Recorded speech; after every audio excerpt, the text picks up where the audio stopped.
At the beginning of this story, we meet a girl named Anna. She lives in an apartment in Sydney with her little brother and their father. One day, while Anna is at school, her father unexpectedly shows up. He tells Anna and her younger brother that they're going on a picnic.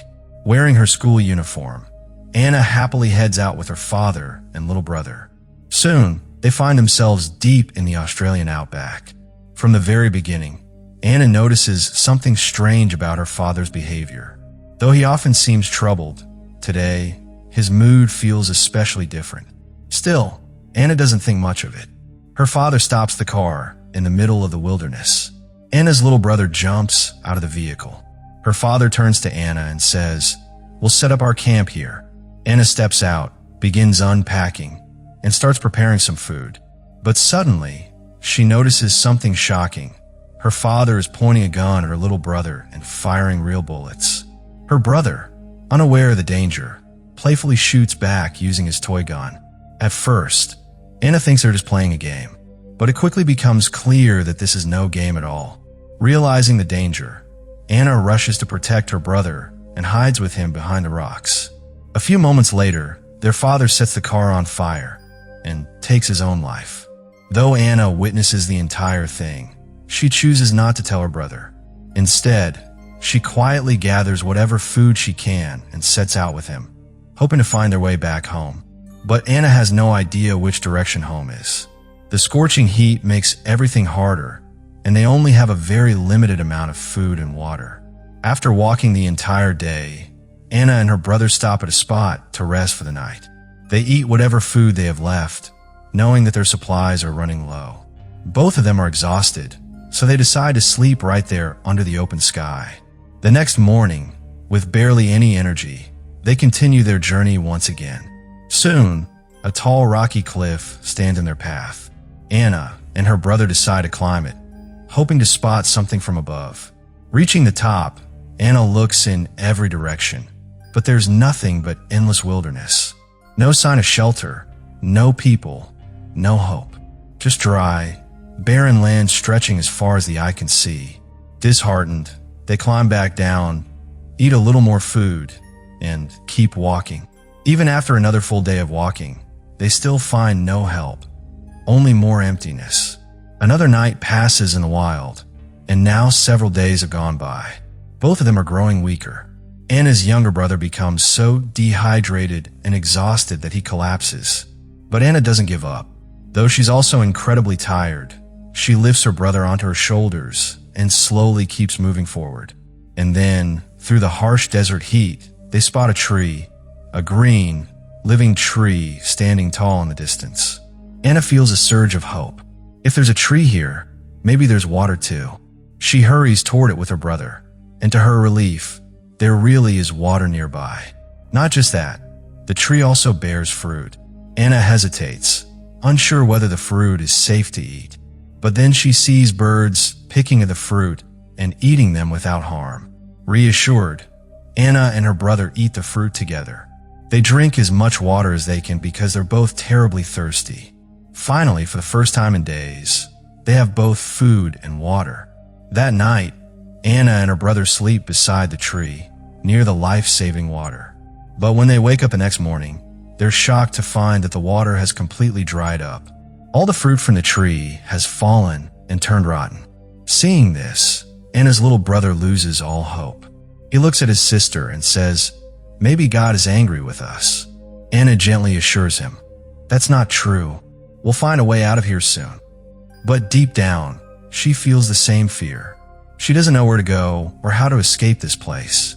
Still, she believes someone might come to this spot. After all, there was water here once. So she decides to stay put with her brother, hoping for help.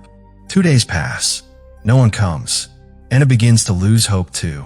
But just when everything seems lost, she spots a figure in the distance, a boy. Her heart leaps with a spark of hope.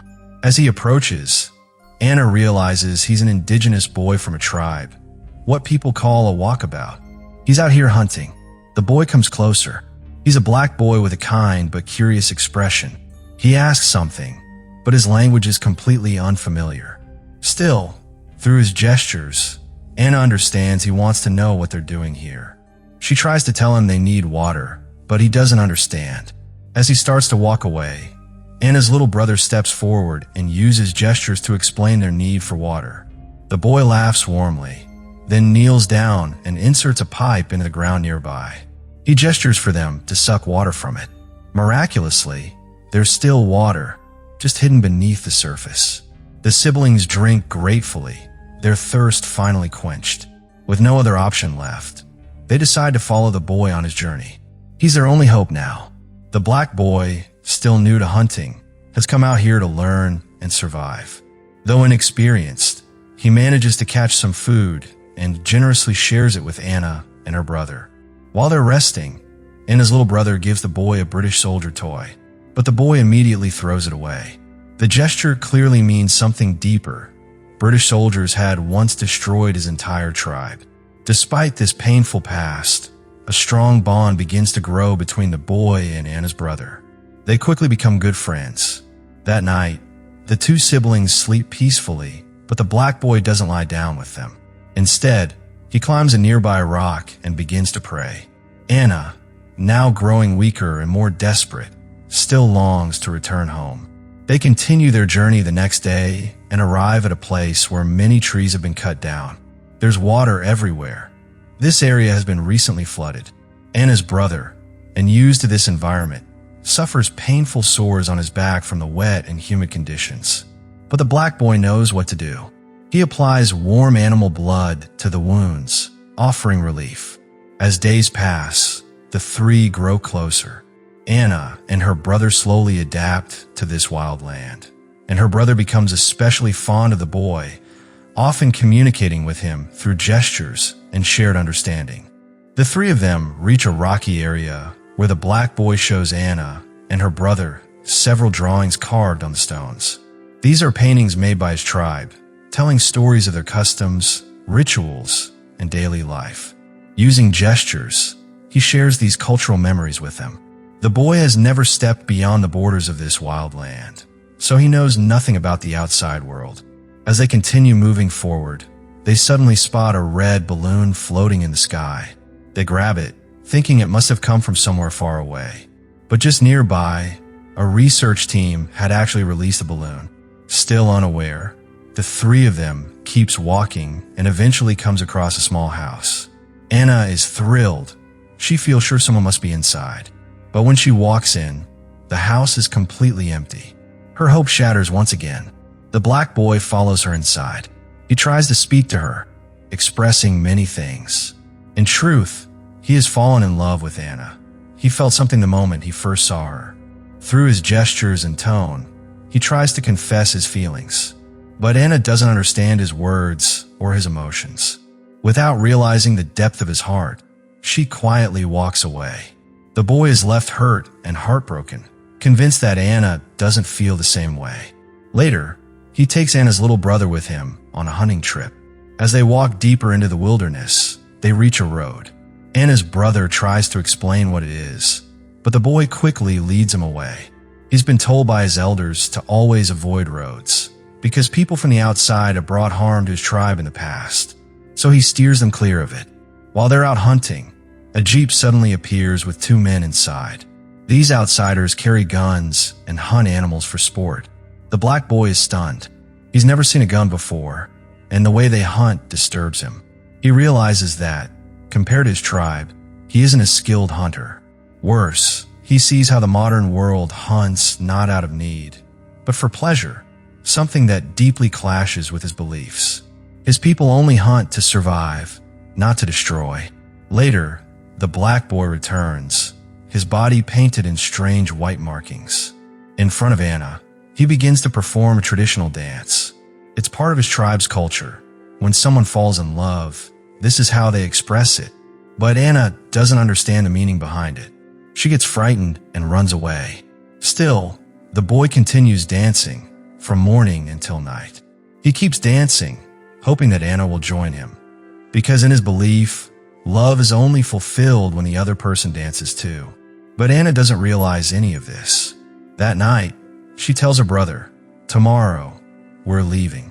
Her brother replies, "Along the road?" Anna, confused, asks what road. He explains that when he went hunting with the black boy, they saw a road. Anna is surprised. Why didn't the black boy tell her about it? She decides that tomorrow they'll head towards that road. They fall asleep that night, unaware that the boy continues his dance through the dark hours. In the morning, as Anna and her brother dress in their school uniforms, ready to leave, they find the black boy lifeless. He has taken his own life. Maybe he felt he had failed as a hunter and as someone who deeply cared for Anna. Perhaps he believed Anna didn't love him back. Anna is heartbroken. Somewhere deep inside, she did care for him. He had done so much for her and her brother, taught them how to survive in the wild, protected them, gave them hope. With a heavy heart, Anna walks away with her brother. Soon, they reach a deserted mining town. There, they meet a man. Anna says they want to go to the city, and with his help, the two finally return to civilization. Years go by. Anna grows up. She gets married, but in her memories, the black boy remains. He was the one who taught them how to live. He saved them, and yet, the question still lingers in her heart. Why did he end his life? She learns later that in his tribe, when a boy turns 16, he is sent alone into the wilderness to survive for several months, to learn the ways of life. The black boy had been on that journey when he met Anna and her brother. For a brief moment, their worlds crossed and then drifted apart. And that was the story of the black boy, a tale of unspoken love, quiet sacrifice, and the kind of humanity that leaves a mark on the soul. Sometimes, life doesn't give us all the answers. We're left with questions, with memories, with the ache of wondering why. But some people, like him, stay with us forever, not because of what they said, but because of what they did when no one was watching. He never asked for anything in return. He just protected, helped, and danced till his very last breath. If this story touched your heart, make sure to support our channel Unique Storytellers by liking, subscribing, and sharing it with someone who loves powerful stories like this. We'll be back soon with more stories that stay with you long after they end. Until then, take care and never forget the ones who showed you kindness in silence.